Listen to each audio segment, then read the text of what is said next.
Hello Sagittarius, how are you? I hope this finds you well. So we are going to be doing your weekly love reading and everything that you'll need to know, whether it's about this reading or scheduling your personal readings. All of that is in the description box below for you. And we are inviting your angels, spirit guides, and ancestors to come in and assist us with this reading today. All right, Sagittarius, let's take a look and see what we have going on for you guys. Your energy showing up, we have the Nine of Cups. Their energy, we have the Ten of Swords. The mutual energy, the energy that you both share here, we have the Devil.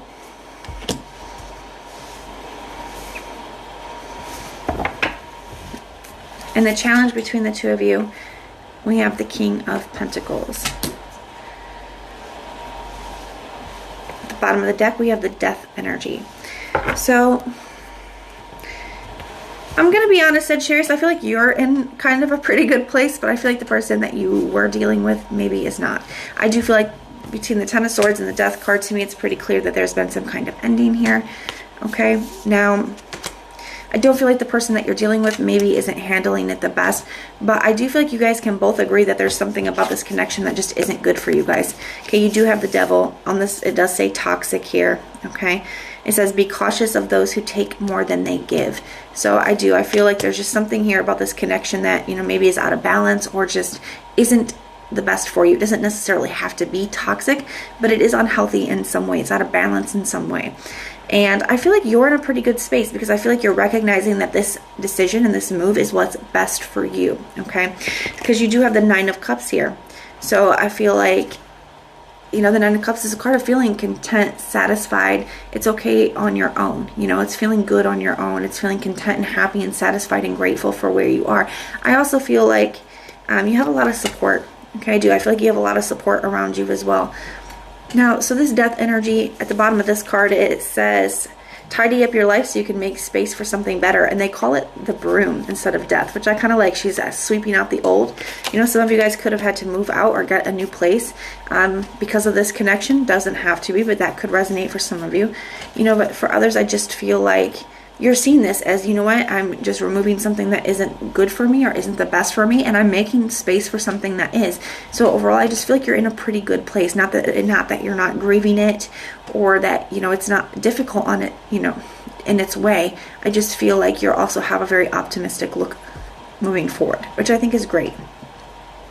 Now they have this Ten of Swords energy, so I feel like they're struggling here. I feel like there could be a lot of blame, you know, even here on this, like they're packing too. Maybe they had to move, or maybe that you moved out, something like that here.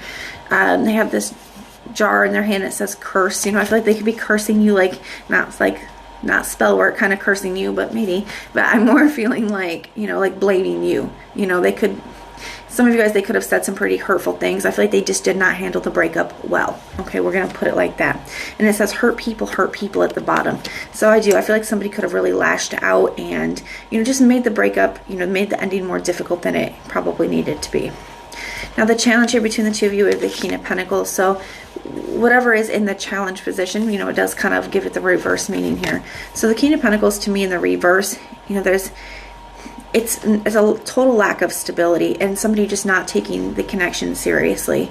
And maybe that was part of the issue, is somebody, you know, took a lot but didn't take the connection seriously. It was very unstable and just very unhealthy in its ways. It can also talk about commitment. You know, somebody maybe wasn't as committed or dedicated to the relationship as they needed to be. But let's go ahead and take a look. We're going to look at this person's intentions towards you. We're going to look at their next actions towards you, as well as a potential outcome.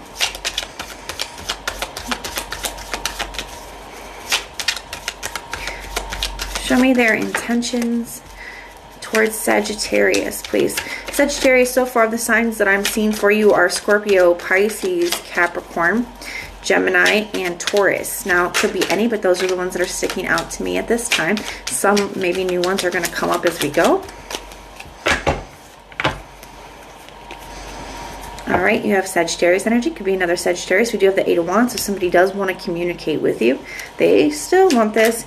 I feel like they could be sending messages out and they're kind of nervous. So whatever they're saying here, I feel like it's making them a little anxious. On this deck, he's got this little tear, like sweat bead dripping down. Like he's kind of nervous about, you know, what he's sending out. Nervous about the response he may be getting.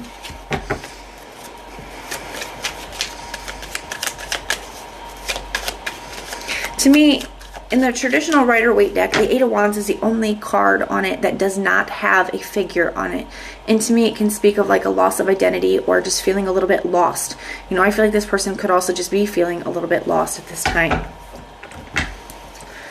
Now, their next actions towards you, we have the Knight of Wands. So I do feel like somebody is taking action towards you quickly. They still really want this. Knight of Wands being a card of desire and someone going hard for what they want. So somebody could be being a little bit, I want to say a little bit pushy, or just kind of, you know, really persistent, really trying here with this. They could be really sending out messages, like really trying to get you to communicate with them.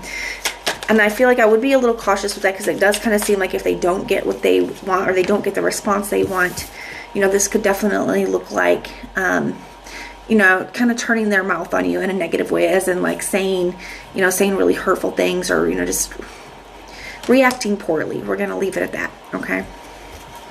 What's the potential outcome here? We got the Five of Wands. Yeah, to me, it just looks like it's going to lead to more conflict. So I'm not saying you have to block this person or not. Just know that communicating with them, hurt people hurt people. You know, they're in a space where this is what they really want. And if they don't get it, I do see lashing out. I do see fighting. I do see conflict here. Give me one more for this Five of Wands. I got the Hangman. I just don't feel like much is going to change here. Okay, I feel like it's going to stay like this here. So, you know, I think you're in a good space, and I feel like you may need to put some distance between the two of you so that you are able to continue to stay in this positive energy. Like I said, you have a good support around you. You know, you're focused on moving forward and creating space for what is to come, okay? But that is what I have for you. I do hope that this helps. Now, if this resonates, let me know. If it doesn't, that's okay. Just check out your other placements. Everything that you'll need to know, whether it's about this reading or scheduling your personal readings, all of that is in the description box below for you. And if you want personal prayers for any reason, you can just put a little prayer emoji in the comments down below, and I will go through and pray for you. But if this is where we part, thank you guys for being here, and I will see you next time.